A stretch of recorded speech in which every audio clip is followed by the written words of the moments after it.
It was a cold Saturday morning in late November, the kind where frost painted the windows and the smell of coffee filled the kitchen. Sarah stood by the counter, her robe tied loosely around her waist as she waited for the toast to pop. Her husband, James, was still asleep upstairs, and the house was unusually quiet for a weekend. That was when she noticed the sound of footsteps coming down the stairs, slow, hesitant, like someone was bracing themselves. It was Michael, their 17-year-old son, wearing his hoodie and carrying his backpack. Going somewhere? Sarah asked, raising an eyebrow. Michael's eyes darted toward the floor. Just meeting some friends, he said quickly.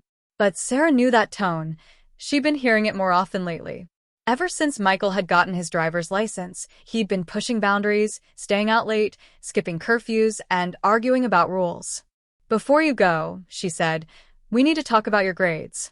I got a call from Mr. Hopkins yesterday. Michael sighed, rolling his eyes. Mom, can we not do this right now? Yes, we can, she replied firmly. You're smart, Michael. But lately you've been slipping. Skipping classes, missing assignments. This isn't you.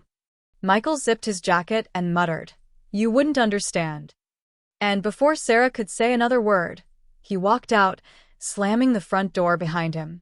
Sarah stood frozen, her heart heavy. Parenting a teenager was never easy, but lately, it felt like she was losing him.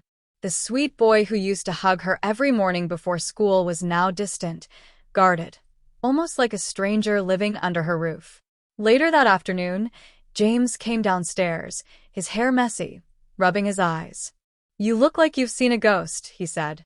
Michael, Sarah replied. He's been acting out again. I don't know what's going on. James nodded slowly. He's growing up, Sarah. Remember when we were his age? We thought we knew everything too. But Sarah shook her head. It's more than that. He's angry about something. I can feel it. Hours passed, and when the evening settled in, Sarah's worry turned into panic. Michael hadn't come home. His phone went straight to voicemail. James tried to reassure her. He's probably fine hanging out with friends, but she couldn't shake the feeling that something was wrong. By midnight, Sarah couldn't take it anymore. She called every one of Michael's friends, and finally, one of them, Tyler, answered. Mrs. Parker, he said nervously, Michael was here earlier, but he left after we argued. Argued about what? She asked. There was silence for a moment. He wanted to drive out to the lake by himself. We told him it was too dangerous. It's freezing out there. But he said he needed to think. Sarah's heart dropped. The lake was 20 miles away, down a winding road that iced over easily in winter.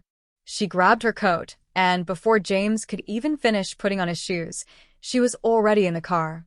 The drive was long, her hands trembling on the steering wheel. The night was eerily silent, snowflakes drifting past the headlights. Her mind raced with fear and regret. Had she been too harsh? Had she failed to listen when he needed her most? When she finally reached the lake, her headlights caught something. A car parked near the water. Her breath caught. It was Michael's. She rushed out, calling his name. Michael, where are you? A voice came from the dock. Mom. She turned toward the sound, and there he was, sitting on the edge of the dock, his knees pulled up to his chest, staring out at the dark water. Relief and anger collided inside her as she ran toward him. Do you have any idea how scared I was? She shouted, her voice breaking. Michael didn't look at her. I'm sorry, Mom. I didn't know where else to go. Sarah knelt beside him, her breath visible in the cold air. Talk to me, she said softly. He was quiet for a long time, then finally whispered. I messed up. I got AD in math, and Coach said I might lose my spot on the basketball team. Everyone expects me to be this perfect student, perfect son, but I'm not. His voice cracked, tears spilling down his cheeks. I just wanted to disappear for a while. Sarah's anger melted away, replaced by heartbreak. She pulled him into her arms. Oh, Michael, you don't have to be perfect. You just have to be honest with yourself and with us. We love you no matter what. He hugged her tightly, sobbing against her shoulder. For the first time in months, Sarah felt her son again. Not the moody teenager, but the little boy she used to tuck in at night, who believed she could fix anything. The ride home was silent except for the hum of the heater. James was waiting on the porch, his face pale until he saw them. He walked up and hugged Michael without a word, his eyes glistening. It was a quiet kind of forgiveness that didn't need to be spoken.